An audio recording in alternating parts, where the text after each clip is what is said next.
Welcome to the Richmond Film Network podcast, your all-access pass to the world of independent cinema. Each week, we go beyond the credits and sit down with the creatives who turn vision into reality.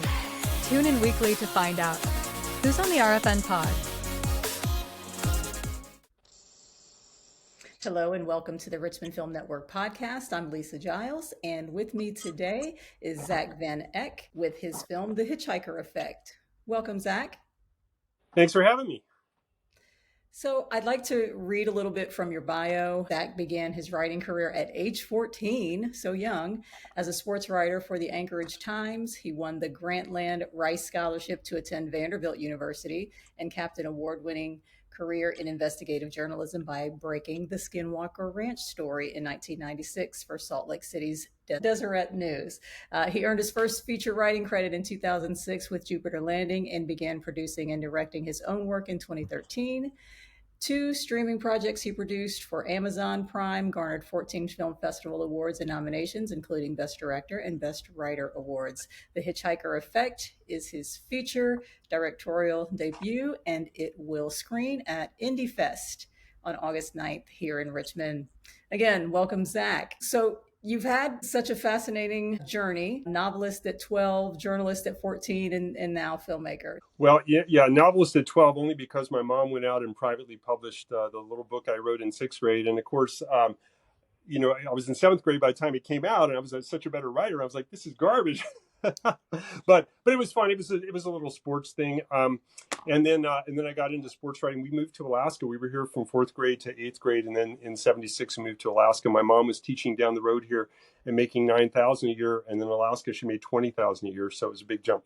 And we were out in the bush in a little town called Nulato. And there's nothing to do out there. And then we moved into Anchorage right before 10th grade. And I volunteered for an Alaska Baseball League team, and I was their statistician and PA announcer, and the sports editor from the Anchorage Times would come up, and he would sit there for some of the games, and he had to go back and do the pages, right? So I would call in, and I just wrote up something, and he started giving me a byline.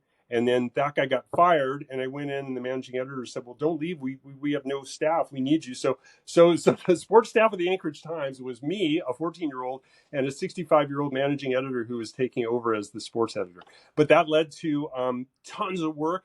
Gosh, I made $15,000 in high school, and I spent it really quick because Vanderbilt, I was on that scholarship, but it wasn't a full ride. It didn't even pay for all the tuition. So I was out of money in 2 years and went to the University of Oregon. But yeah, I've always been a writer. I mean, ever since I remember, like in 2nd grade, I was filling up books. What was it? It was a rat and a rabbit that went into space. I think, it was the whole space race back then. So I still have those. So I've been writing ever since I could. And, did journalism for a long time, sports journalism. And then when I got married, my wife said, oh, you need to go into news. Didn't really enjoy hard news a lot, wanted to get out of it, a lot of conflict, and really wanted to make films. And that goes back to growing up here in Woodstock, Virginia, across the street from the movie theater and seeing every film that came out, every Friday night film between 1971 and 1976 before we moved. So I saw all the Planet of the Apes movies, Vincent Price, all the Woody Allen stuff, which I loved. And so that's really where I became, a filmmaker at heart. And then it just took many years for me to finally get the ability to do it. So The Hitchhiker Effect, the title refers to an eerie phenomenon tied to Skinwalker Ranch. Right. So I broke the Skinwalker Ranch story on June 30th, 1996, when I was working for the Deseret News. I had covered cattle mutilations and UFOs in northern New Mexico before I moved up to Salt Lake. And I told them when I took the job there in 94, I said, well, hey, I've written a lot about cattle mutilations and UFOs, and they're really happening everywhere. So if you ever want me to write about it, let me know. And so 2 years later, my editors came back to me. That's when Independence Day, the movie, was coming out in July. So they wanted me to do Upright, which means, find somebody locally who's had a similar experience, like with aliens or UFOs or whatever. And I'd been, in Salt Lake from 94 to 96, and I'd already met the head of MUFON, Mutual UFO Network. Her name is Mildred Beasley. She's like 85. I used to go over and talk to her, and she told me all these stories. So I was set to go. The minute my editors came to me, I knew where to go. I knew to go to the Uinta Basin, which is eastern Utah, because there was a book that was written in 1975, and it's been reprised since then by Frank Salisbury, who was a professor at Utah State University, and it was called the Utah UFO Display. And it came out in 75, and it was about 400 sightings, including 7 of them where the people saw either some sort of alien being, either through the windows or outside the craft, okay? And the main source for this was a guy named Junior Hicks, who was the local junior high teacher in Roosevelt, Utah, which is out there in eastern Utah in the Uinta Basin. People would go to Junior and tell him what they saw. So when I went out in 96, Junior was in his 90s. He's since passed away, I think, at age 98. Great guy. Went straight to him. He put me in touch with some of the people who had seen things in the 70s. But before I left that day, I called him up and I said, Junior, thank you so much for your help. But all this stuff happened in the past. I feel like there's got to be something that's going on right now in the Uinta Basin. Why would the activity just suddenly stop? And he paused for a long time and he said, well, you might want to talk to Gwen down at the bank. And he hadn't told me about all this before. So this was like right when I was leaving town. So I called Gwen, had a great conversation with her. She and Terry had been putting up with this weird, anomalous stuff happening for 2 years on their ranch, wrote the story. I'll move forward a little bit because the Hitchhiker Effect is something that has happened in recent years when the crew of the History Channel show, which is The Secret of Skinwalker Ranch, it's now in its 6th season. It's a reality show. They have to recreate some of the stuff, and some people have been critical. I've watched some of it. There's definitely an anomalous stuff going on out there, and one of the big things that's happened is what they have coined the Hitchhiker Effect, which is the researchers who've been out there and they come in contact with the paranormal activity, and this has happened actually to a federal agent who came out, went back to D.C., and some of the same activity, like some creature with red eyes looking through the window, and some of the other poltergeist-like paranormal activity has followed some of the people home. Like one guy lives in Vegas, another several in D.C. Elsewhere, you're 1,000 or 2,000 miles away, and the same activity that occurred on Skinwalker Ranch is occurring there. Really bizarre, right? Our reality isn't what we think it is.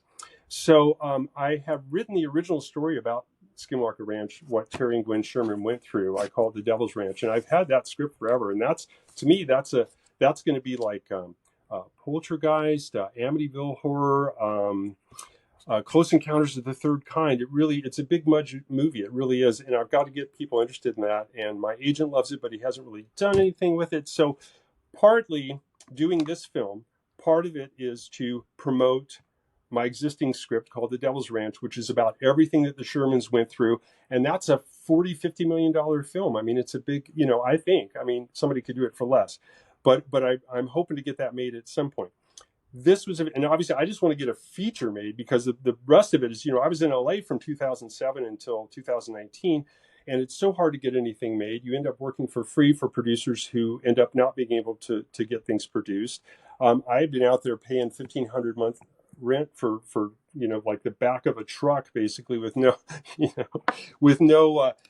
just a box with no kitchen or anything, and like, why am I paying all this money? So I came back here doing the same thing, and really just because the producers I worked for weren't able to get films made, I wanted to make one. So we used the micro-budget agreement that SAG has, which just came out. I guess it's been about 7 years now, but I know when we were doing our new media stuff, Sweet Caroline and Quarters of the Week for Amazon Prime, that wasn't available.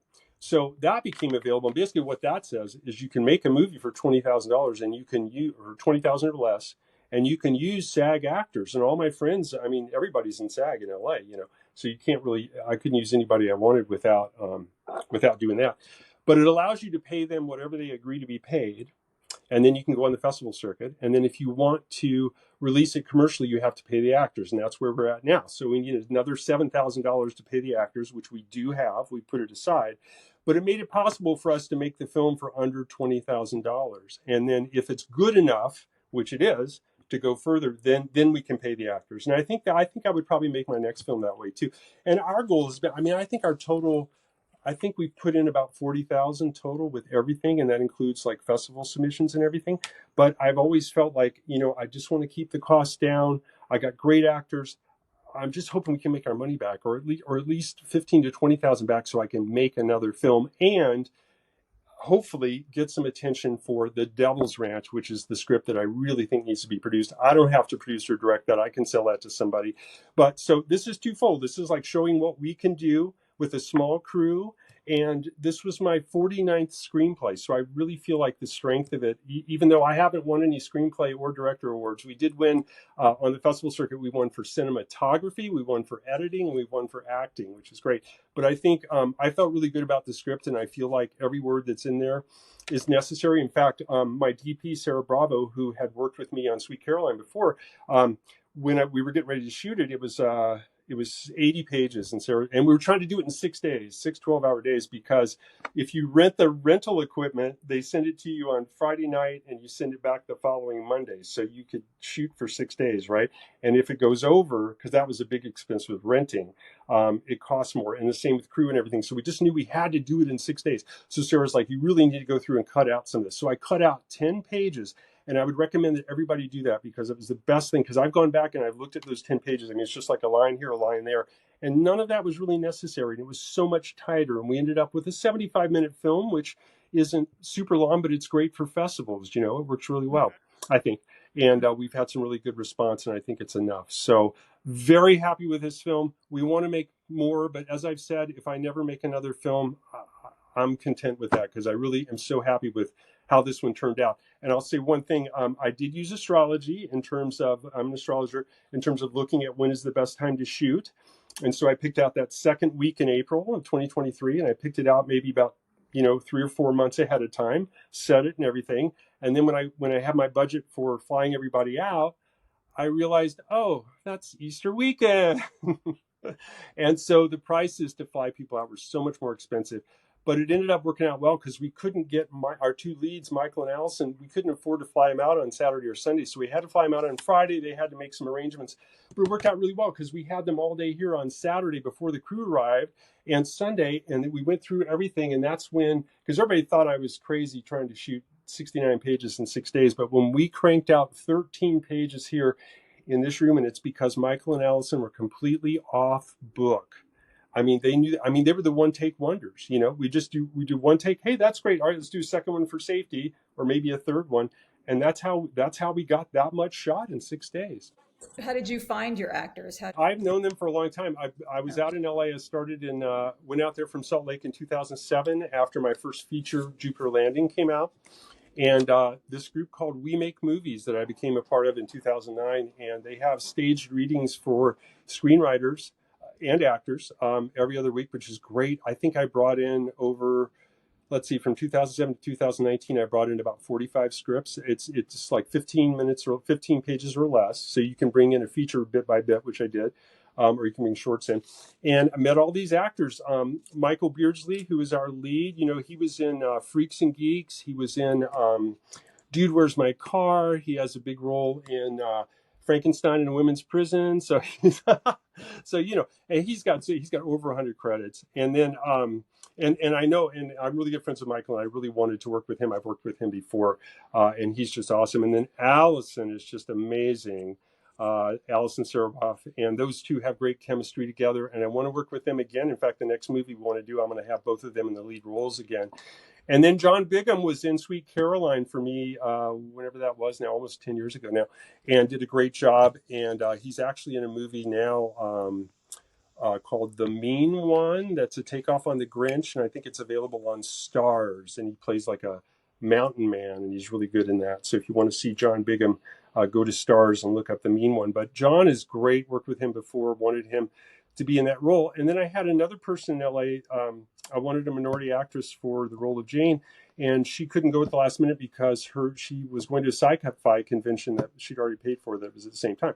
So I had about 2 months to find a minority actress, and I live here in pretty much white bread Shenandoah County. I mean, we're evolving and changing here, which is great. But I was very happy. I went on backstage and I found Laverne, and Laverne lives 13 minutes from our set in Morrietown, which is where I get my mail, which was just incredible. So, and she had done like some musical theater, hadn't done a whole lot, but I was desperate, and she fit the bill, and I was like, and so we invited her out here. My mom was here, and I told my mom, I said, I'm going to hire her no matter what. I need her.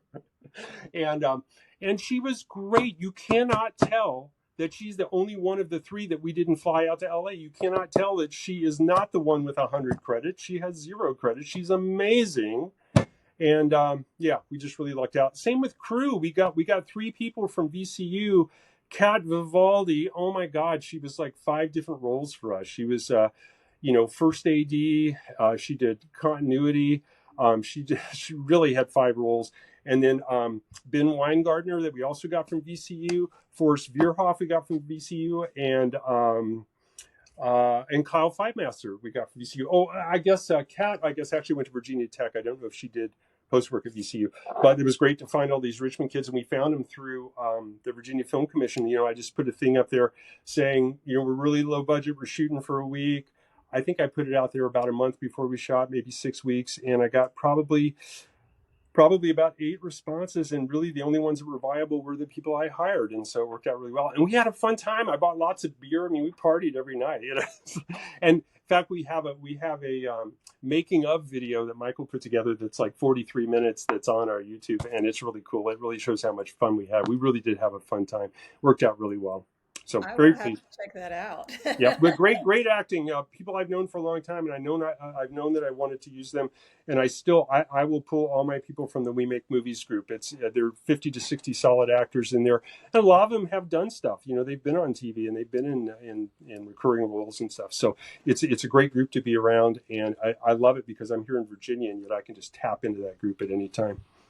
So, and the next movie we want to do is called The Love Machine. It's about an android that a woman agrees to take the android that her father is making, his company is making, and Michael is going to play the android, and Allison will play the girlfriend.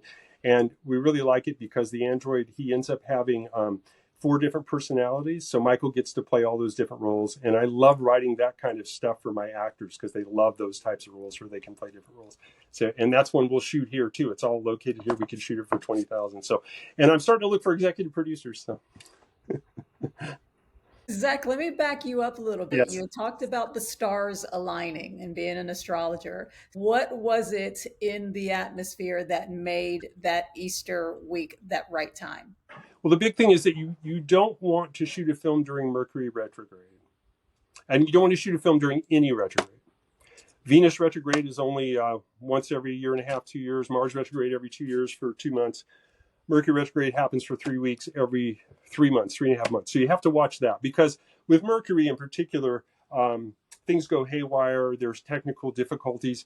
And really, I try to steer clear of retrograde entirely. Like I didn't want to be signing contracts during retrograde, didn't want to be doing anything during retrograde. And it worked out really well. In fact, I think Mercury went retrograde about a week after our shoot. So that was perfect. And we really didn't do much. We just kind of sat on it for a little while because again, retrograde isn't the best time to start editing either. That's the big thing, looking for retrogrades and then just seeing where the big planets are, see what Saturn and Jupiter are doing, see if they're making squares. There was just a lot of positive stuff. And also I happen to have the natal charts, the birth charts for all of my actors except for John. I had them for everybody, including Laverne. And so I was able to look at mine and my daughters and my mom's. I was able to look at everybody's astrology and make sure that week was pretty good because you can look day by day and see what transits you're having. And it's funny because Laverne ended up like she had another job, and so she came to set like with 2 hours of sleep, and she had some really difficult transits that week. And I didn't tell her that because I did her chart when I met her and had already hired her. And then I looked and compared to everybody else, she had a really tough go. And she did great on set, but she struggled that week, I think, with just the rest of her life because she was working. And this was just kind of a part-time thing. And we weren't paying her anything, because she's non-union. So we don't have to pay her. And we really appreciate her help. But yeah, so it was interesting. So, but she got through it and we all got through it. And I kind of knew that it was going to be a rough week for her. So I made sure I was ready.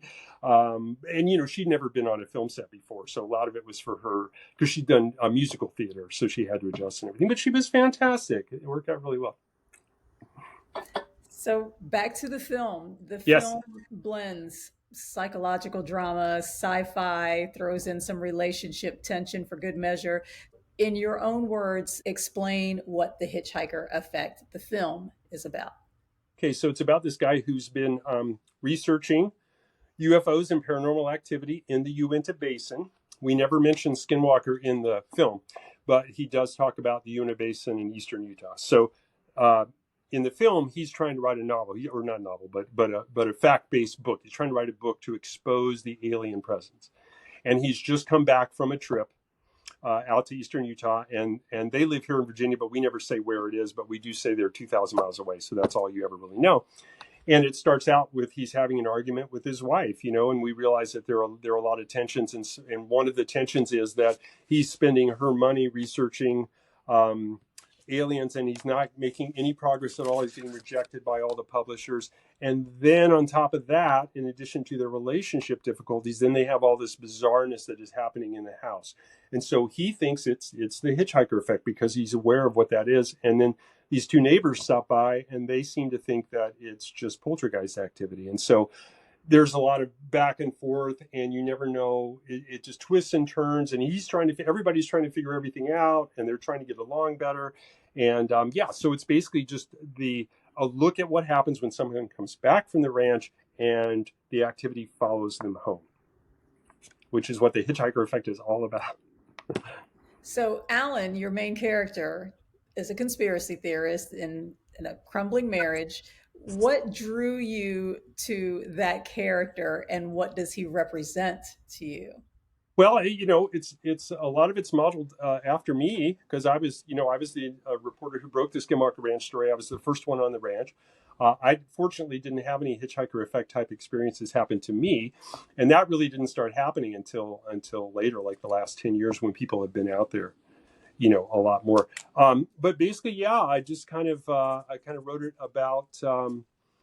Started with myself and then just branched out, but really just wanting to have people question reality, because that to me that's really what comes out of Skinwalker Ranch, is that there's so many things that we don't know and we don't understand, and so many bizarre things that happened to the Shermans when they were there. I mean, Gwen came home one day, put the groceries up, she goes in the other room, comes back, the groceries are back out of the cabinet and in the bags stacked differently than they were before. No one was in the house. Who did this? That kind of stuff. This is in the film. In fact, he mentions it. The nephew goes out and stacks a cord of wood, comes inside for a glass of water, goes back out.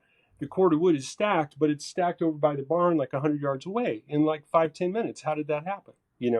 And those are real things that happened to the Shermans. And so Alan quotes that in the movie, talks about some of the bizarreness that has happened there. So yeah, it starts with me, and then Michael. I love his acting ability, and so a lot of it too was just trying to write it for Michael and Allison, and I just think they just did a great job. And Michael does such a great job of, because it's really one of those things where the audience is trying to ascertain, is this guy crazy or is he right on?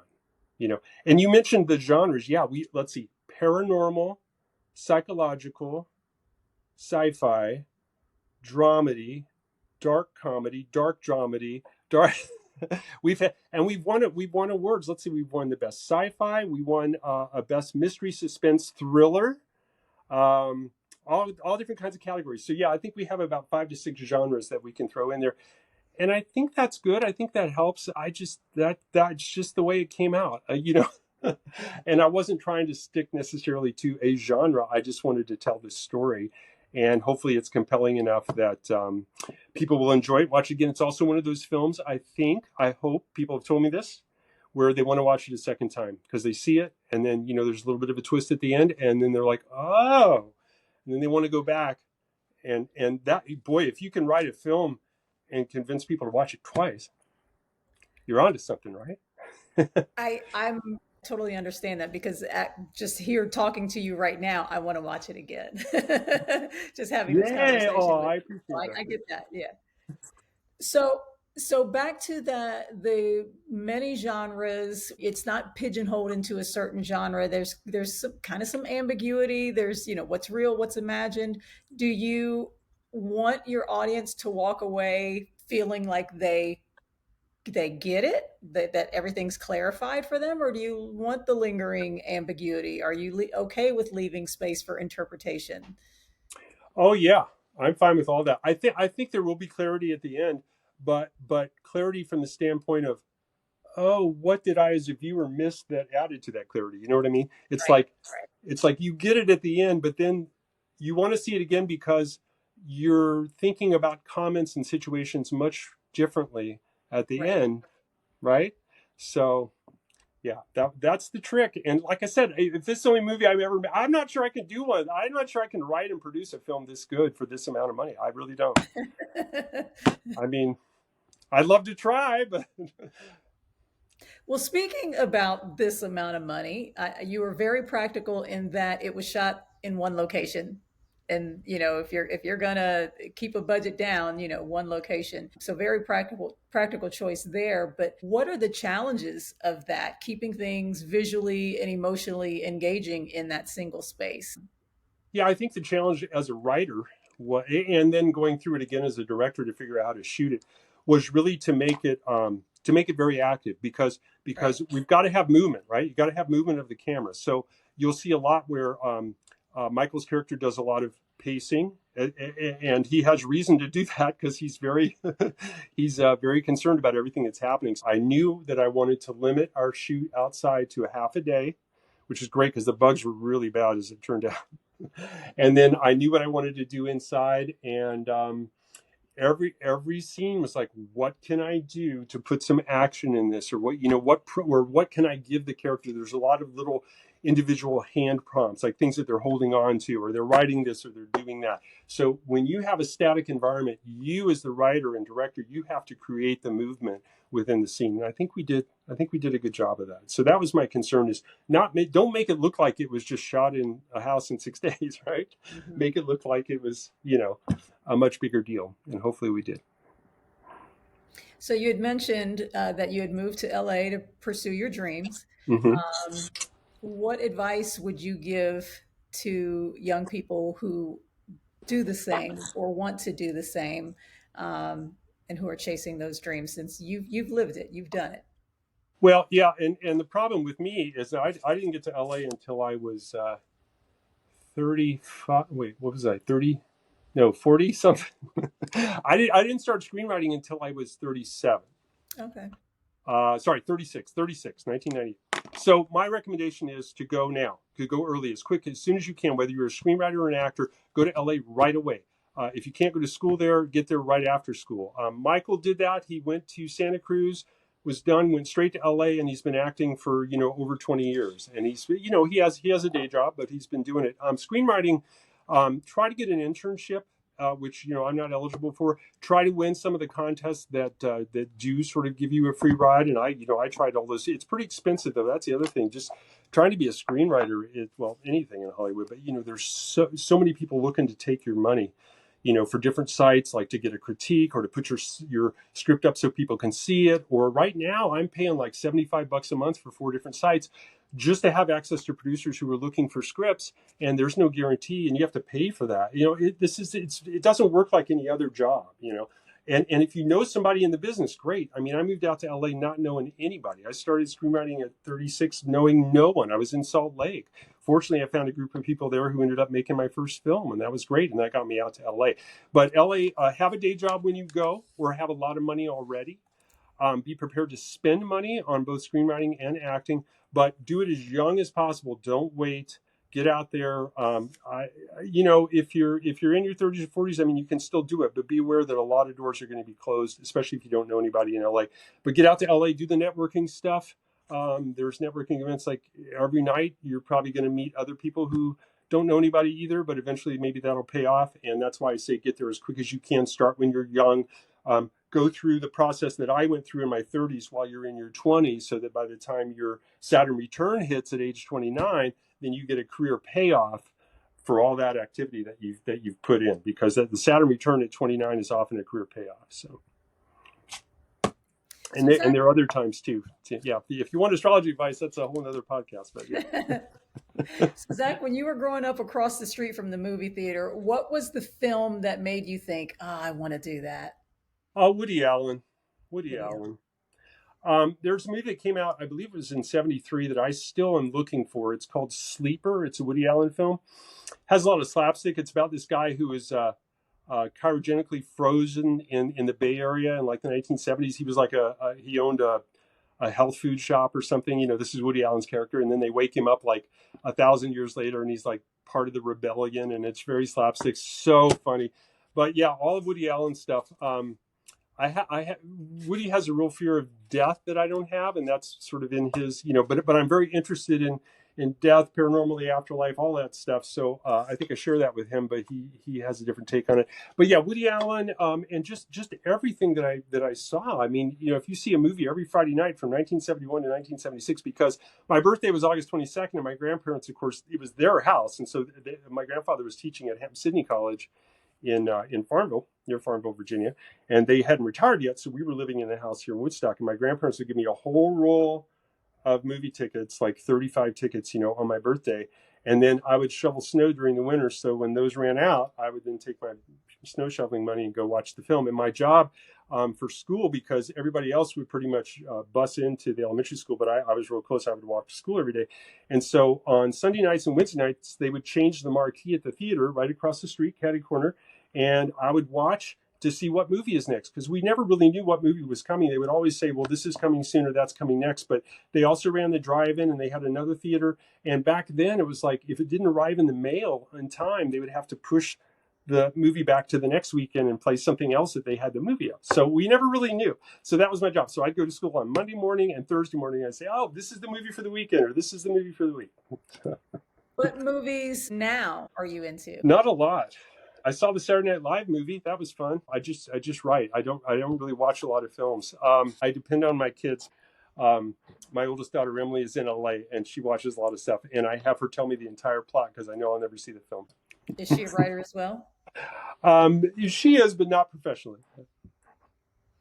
Okay. Youngest daughter, Sammy, who's 4 years younger, is in this film. She plays a role. And she doesn't want me to show the movie to her boyfriend, but she did so well. And everybody who sees it assumes that she's a professional actress, and they ask me all about her. She just did so well. And she had a desire to act when she was a kid. And we got headshots. Her mom didn't really approve, but Dad did. So Dad paid for the headshots. And she ended up getting a commercial when she was 13, just one spot in Salt Lake.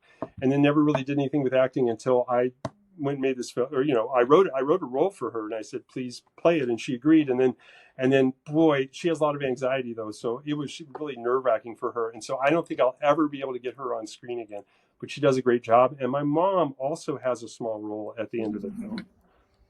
So Zach, this has been great fun. Of course, the Hitchhiker Effect will be screening at RFN Indie Fest on August 9th at 12 o'clock. So we encourage everyone to check it out, and you'll get to meet Zach, and he'll be there for a Q&A afterwards. Zach, tell our viewers how they can find you, how they can find your work and follow your work. Probably on IMDb. Just look for Zack Van Eyck on IMDb. That's probably the best way to find me, and all my contact stuff is there. I also have a YouTube page, written by Zack, where you can search for Zack Van Eyck. I have a lot of stuff on there that I've done in the past. And written by Zack at Hotmail, if anybody wants to email me. Outstanding. Thank you so much. Thank you. I'm incredibly excited. We're having a family reunion in Richmond on that day that normally starts at like 1 or 2 in the afternoon. So I think I'm going to bring my whole family. I'm going to try. And that was coincidence. Well, we can't wait to meet him. Well, thank you so much. We're very excited. I really appreciate it. Looking forward to it. That's a wrap for this episode of the Richmond Film Network podcast. Thanks to our guest and to you, our listeners, for tuning in. Don't forget to subscribe, comment, and share. Tune in next week to see who's on the RFN pod. Until then, keep the cameras rolling.